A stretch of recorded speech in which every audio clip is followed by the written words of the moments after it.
আমি সাদাত, ঢাকায় একটা প্রাইভেট কোম্পানিতে জব করি। আমার লাইফস্টাইলটা খুব সাধারণ, অফিস, বাসা আর মাঝে মাঝে বন্ধুরা। আমি খুব বেশি কথা বলি না, নিজের মতো থাকতেই ভালো লাগে। প্রেম ভালোবাসা এসব নিয়ে আলাদা কোনো ভাবনা নেই আমার। আজ অনেক দিন পর গ্রামে এসেছি খালামুনির বাড়িতে, কারণ ছোট খালার শরীরটা ভালো না, তাই আম্মু বলল খালামুনিকে দেখে আসতে। বাড়িতে ঢুকতেই দেখি বারান্দায় দাঁড়িয়ে আছে নীলা। নীলা আমার খালাতো বোন, ওর সাথে খুব একটা কথা হয় না। ছোটবেলা থেকেই দূরত্বটা আমাদের মাঝে স্বাভাবিক। ও পড়াশোনায় খুব ভালো এবং শান্ত স্বভাবের। আমি ব্যাগ নামিয়ে বসতেই নীলা এক গ্লাস পানি নিয়ে এসে বলল, এতদিন পরে আমাদের কথা মনে পড়লো? ছুটি আর সময় কোনোটাই পাই না। আজ অনেক কষ্টে অফিস থেকে ছুটি পেয়েছে। ও কিছু বলল না, শুধু হালকা হাসে। সন্ধ্যায় খালামুনি হঠাৎ আমাকে বললেন, সাদাত, একটা কথা ছিল। খালামুনি বলো। আমার শরীর আজকাল খুব একটা ভালো না। তোর খালুও দেশে নেই। এইদিকে নীলা চায় অনেক পড়াশোনা করতে। এতে আমার কোনো নিষেধ নেই, কিন্তু সমস্যা হচ্ছে গ্রামে আশেপাশে ভালো কোনো কলেজ নেই। যাও একটা আছে, ওইখানে একা একা যাওয়া অনেকটা রিস্ক। আজকালকের দিন তো ভালো না, কখন কি হয়ে যায় এসব নিয়ে আরও চিন্তায় শেষ হয়ে যায়।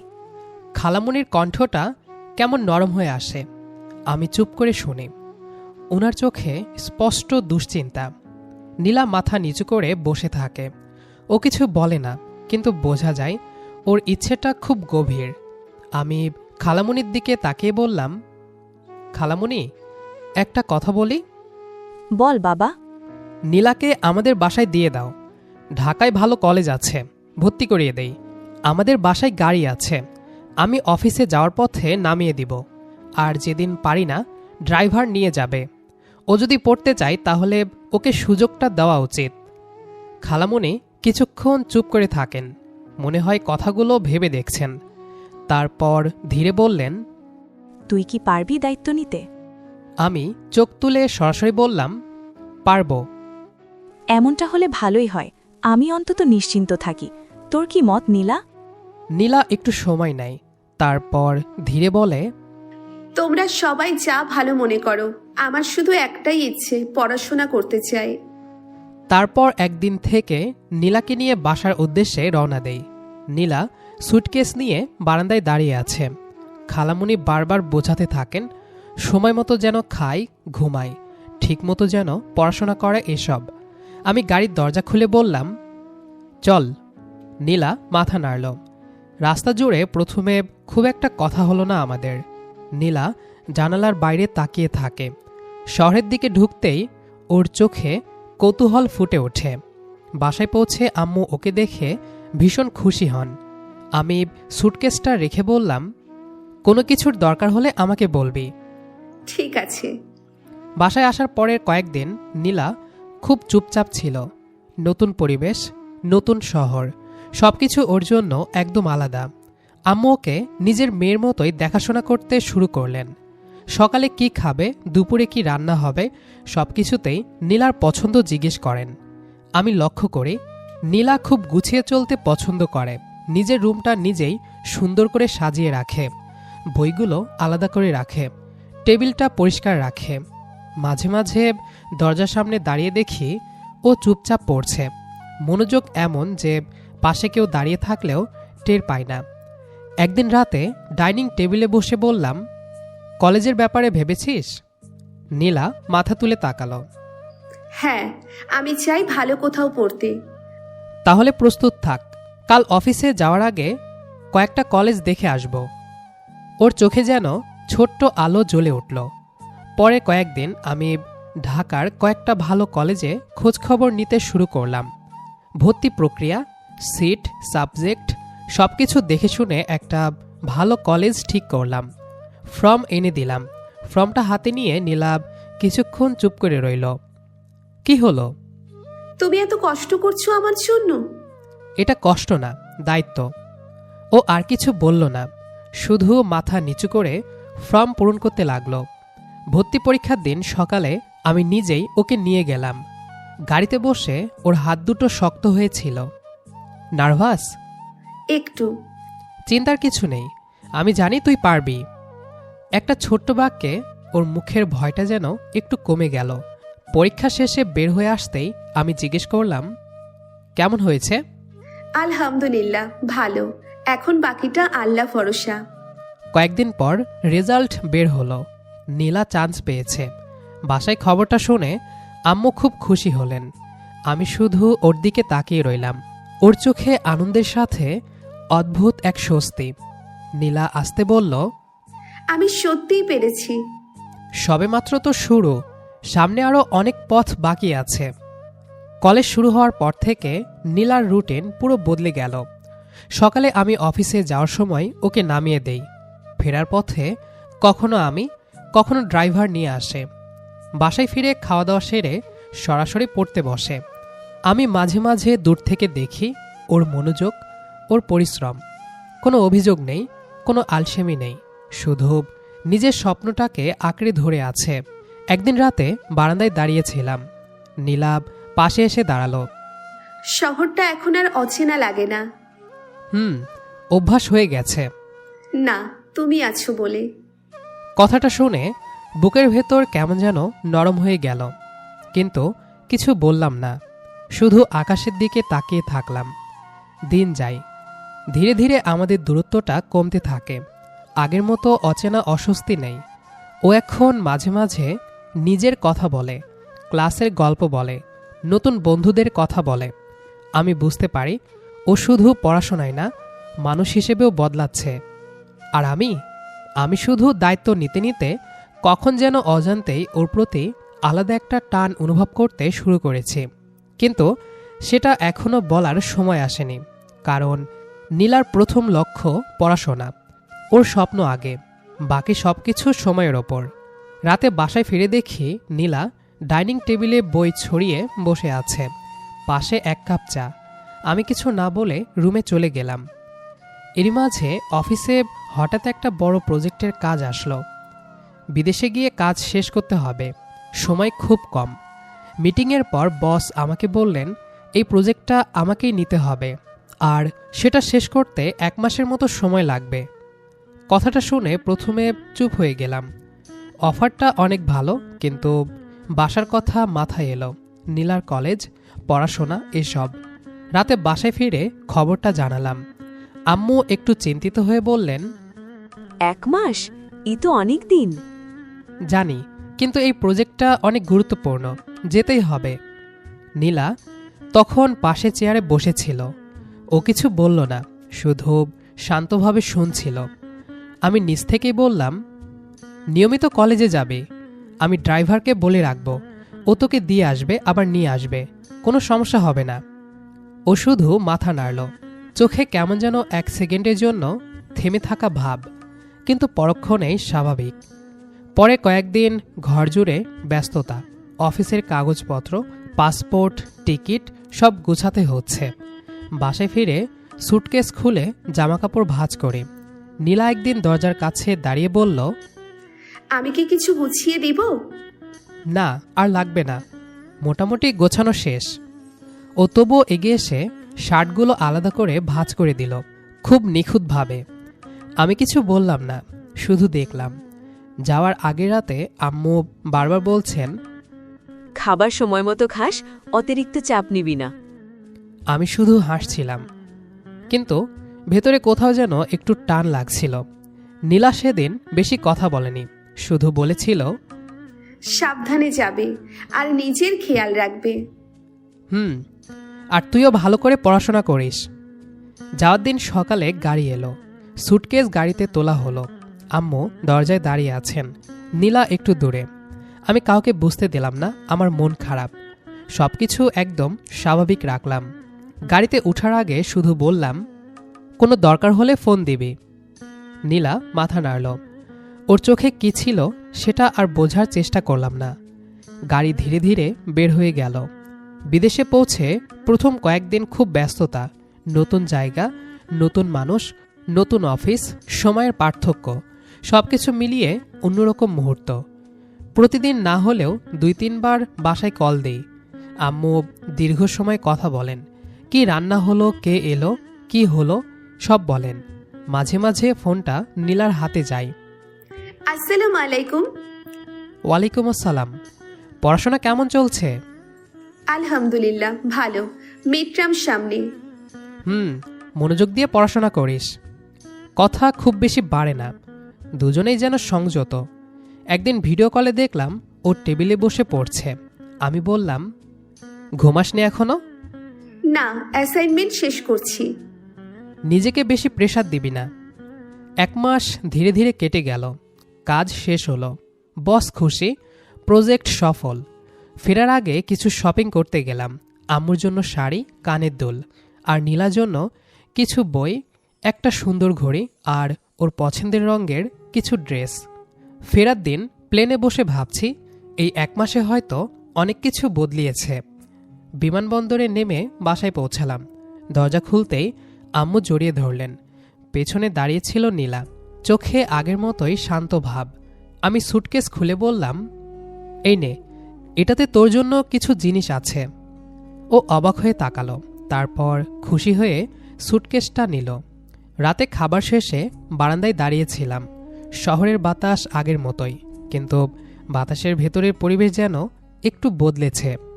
নীলা এখন আরও পরিণত, পড়াশোনায় মনোযোগী, নিজের সময় নিজে সামলায়। আমি বুঝলাম, আমার অনুপস্থিতিতেও ও নিজের জায়গায় দাঁড়িয়ে থাকতে শিখেছে। কিছুদিন পর শুনতে পেলাম, খালু মানে নীলার বাবা দেশে ফিরেছেন। খবরটা শুনে নীলা অনেক খুশি হয়। খালামণি আম্মুকে কল করে জানান নীলাকে গ্রামে পাঠাতে। খালু নাকি বলেছেন, কিন্তু নীলা স্পষ্টভাবে জানিয়ে দেয় সে এখন গেলে তার অনেক গুরুত্বপূর্ণ ক্লাস মিস হয়ে যাবে। সে এখন ক্লাস মিস করতে পারবে না, সামনে আবার এক্সামও, তাই সে এক্সাম শেষ হলে একবারে যাবে। নীলার এই বক্তব্য শুনে খালু নাকি অনেক রাগারাগি করেন, কিন্তু আমরা কেউ তাতে তেমন কোনো পাত্তা দিলাম না। পরের দিন খালু আমাদের বাসায় এসে রাগারাগি করতে থাকেন। নীলাকে সঙ্গে নিয়ে যেতে চাইছেন, যেন শহরে পড়াশোনা করার পরিকল্পনা বাতিল হয়। নীলা কান্নাকাটি করতে শুরু করে। আমি নীলার দিকে তাকাই, তার চোখে ভীতির সঙ্গে মিশে আছে এক ধরনের হতাশা। মনে হয় যেন পুরো পৃথিবী একসাথে তার ওপর চাপিয়ে দিয়েছে।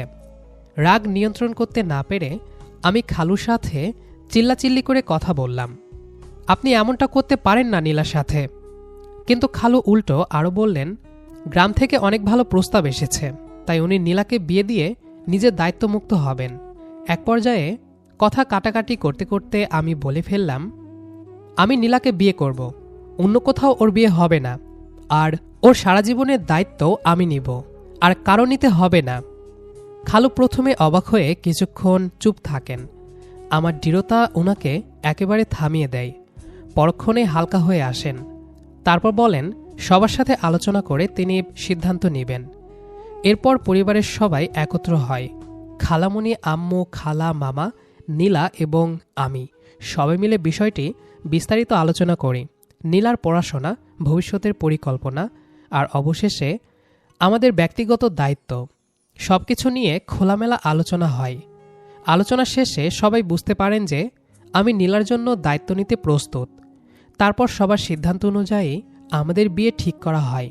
নীলাকেও জিজ্ঞেস করা হলে সে কোনো আপত্তি জানালো না। তবে আমি একটা শর্ত দেই, সেটা হচ্ছে নীলার এইচএসসি এক্সামের আগে আমাদের বিয়ে হবে না। ও ভালো করে পরীক্ষা দিবে, তারপর বাকি সব কিছু এগোবে।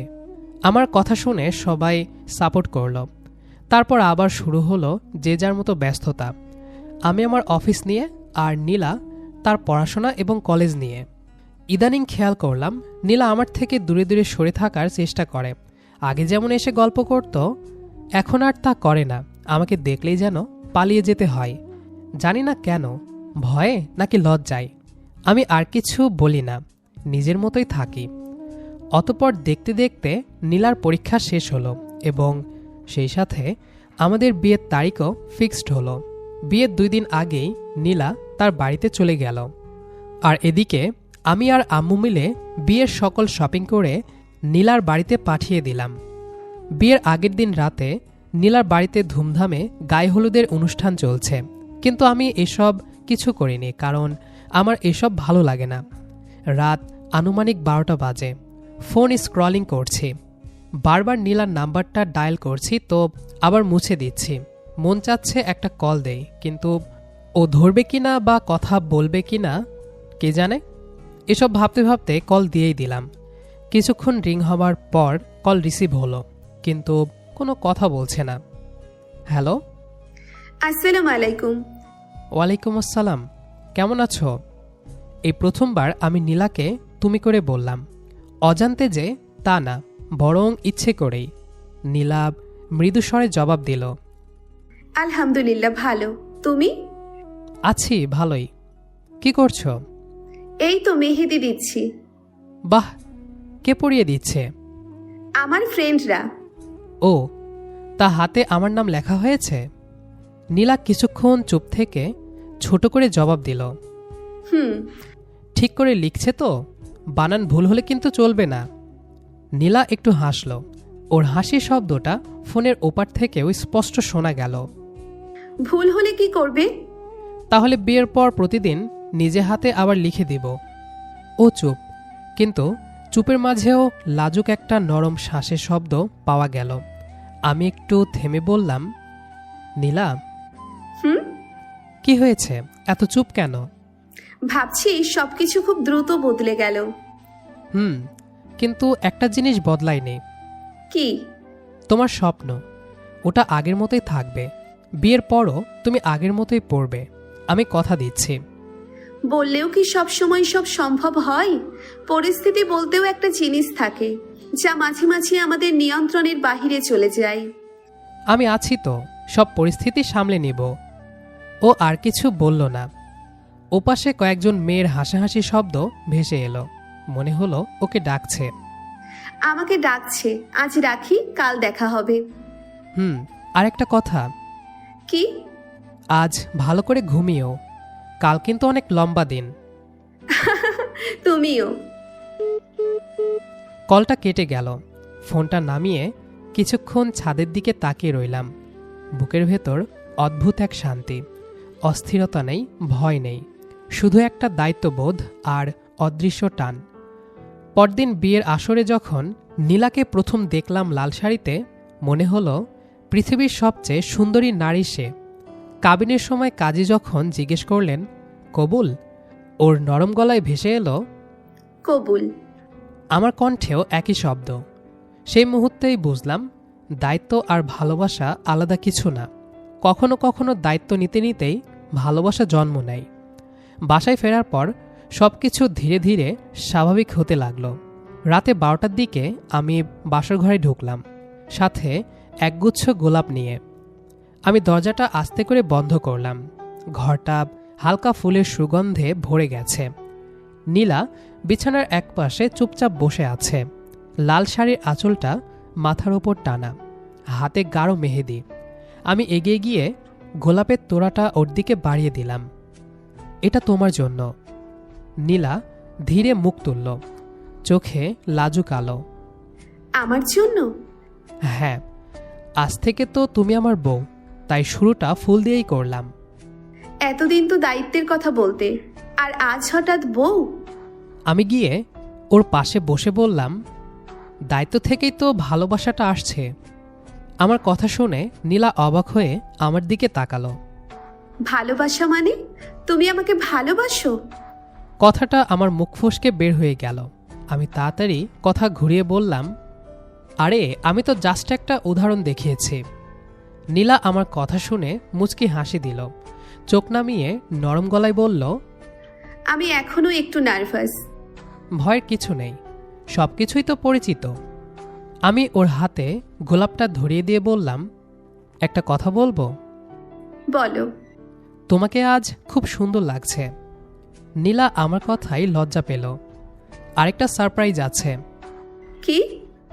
আমি বিছানার পাশে রাখা ছোট্ট একটা খাম তুলে দিলাম। এটা খুলো। ও অবাক হয়ে খামটা খুলল। ভেতরে 2টো টিকিট। ও কয়েক সেকেন্ড কিছু বুঝতে পারল না, তারপর চোখ বড় করে তাকিয়ে বলল, মালদ্বীপ? হ্যাঁ, 2 দিন পর আমরা হানিমুনে যাচ্ছি। সত্যি? তুমি সিরিয়াস? খুব সিরিয়াস, অনেকদিন আগে থেকেই প্ল্যান করা। নীলার চোখে পানি চলে এলো, কিন্তু সেটা খুশির। আমি কখনো ভাবিনি এমনটা হবে। তুমি শুধু স্বপ্ন দেখবে, পূরণ করার দায়িত্ব আমার। ও হঠাৎ একটু এগিয়ে এসে বলল, থ্যাঙ্কস। থ্যাঙ্কসের বদলে একটা হাসি দিলেই চলবে।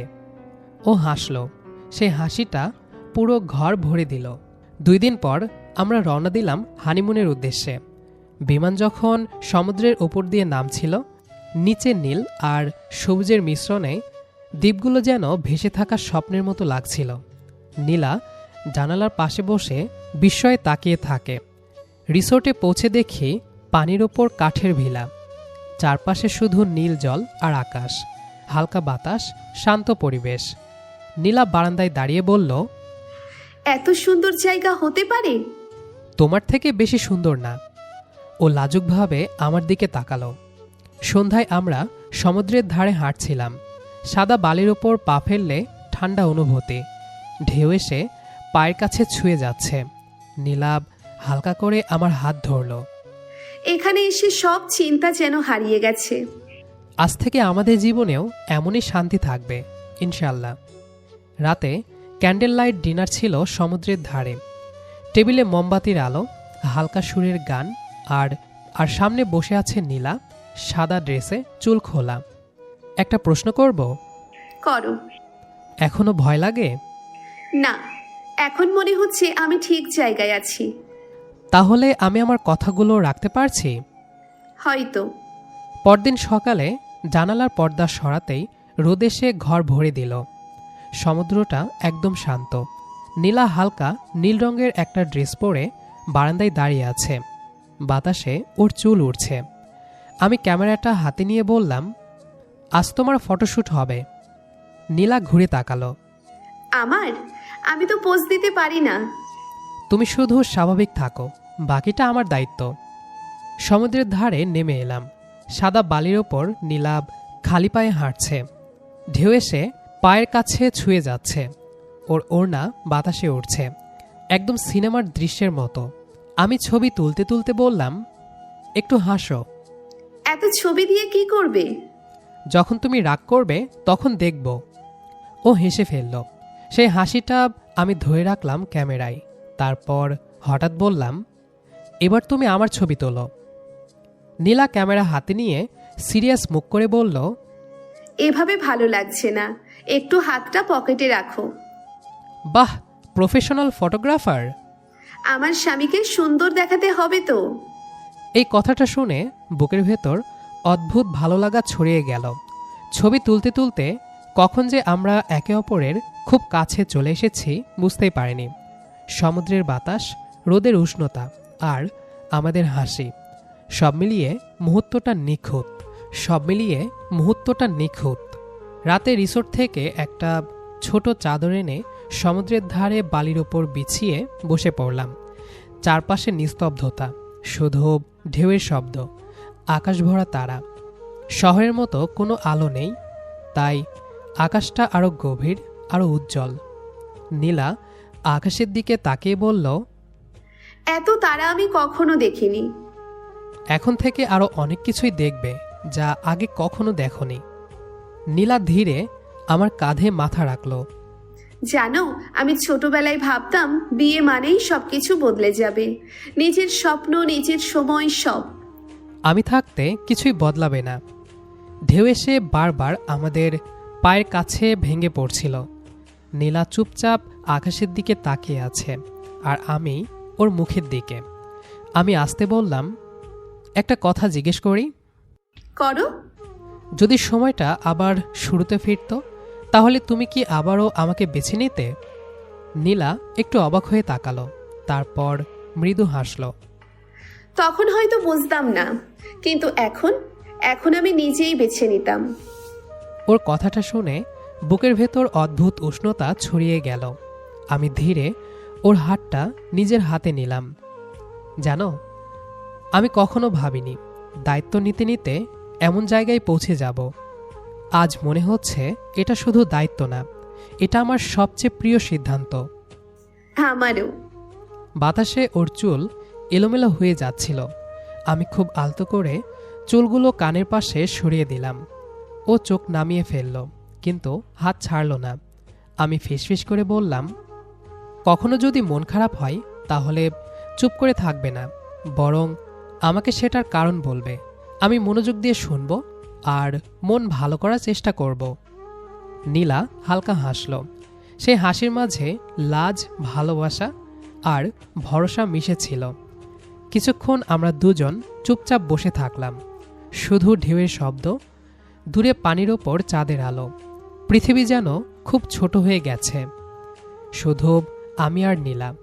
নীলা ধীরে বলল, জানো, আজ মনে হচ্ছে আমি শুধু বউ হইনি, আমি তোমার সঙ্গী হয়েছি। আর আমি শুধু স্বামী না, তোমার আশ্রয়। ও মাথা রেখে দিল আমার বুকে। আমি আলতো করে ওকে জড়িয়ে ধরলাম। তারপর আস্তে করে ওর কপালে একটা চুমু দিলাম। নীলা চোখ বন্ধ করে রইল। এভাবেই থাকবে তো? আমি ওকে আরও কাছে টেনে নিয়ে বললাম, যতদিন আকাশে তারা থাকবে, সমুদ্রের ঢেউ থাকবে, ততদিন। ও মাথা তুলে আমার দিকে তাকালো, চোখে গভীর ভরসা। আমি খুব নরমভাবে ওর কপালে আবার চুমু খেলাম। তারপর ওর কাঁধে মুখ রেখে কিছুক্ষণ দাঁড়িয়ে থাকলাম। আমাদের নিঃশ্বাস এক ছন্দে মিলে গেল। তারা ভরা আকাশের নিচে সমুদ্রের সাক্ষী রেখে আমরা নতুন করে একে অপরকে গ্রহণ করলাম, ভালোবাসা দিয়ে, প্রতিশ্রুতি দিয়ে। ফেরার সময় নীলা আমার হাত ধরে বলল, এই ট্রিপটা আমি কোনো দিন ভুলবো না। আমি মুচকি হেসে বললাম, এটা শুধু শুরু, সামনে পুরো জীবনটা বাকি। এভাবেই দায়িত্ব থেকে শুরু হওয়া এক সম্পর্ক ধীরে ধীরে ভালোবাসায় রঙিন হয়ে উঠল। অচেনা দুইটা মানুষ সময়ের সাথে সাথে একে অপরের সবচেয়ে আপন। হয়তো সব ভালোবাসার শুরুটা গল্পের মতো হয় না, কিন্তু সত্যিকারের ভালোবাসা সবসময় নিজের জায়গা করে নেয় ধীরে ধীরে, নিঃশব্দে। যদি গল্পটা তোমার মন ছুঁয়ে যায় তাহলে অবশ্যই ভিডিওটিতে একটা লাইক দিও। তোমার অনুভূতিটা কমেন্টে জানাতে ভুলো না। আর এমন আরও সুন্দর ভালোবাসার গল্প শুনতে আমাদের চ্যানেলটি সাবস্ক্রাইব করে পাশে থেকো। আজকের মতো এখানেই শেষ। আবার দেখা হবে নতুন কোনো গল্পে, নতুন কোনো অনুভূতিতে। ততক্ষণ পর্যন্ত ভালো থেকো, ভালোবাসায় থেকো। আল্লাহ হাফেজ।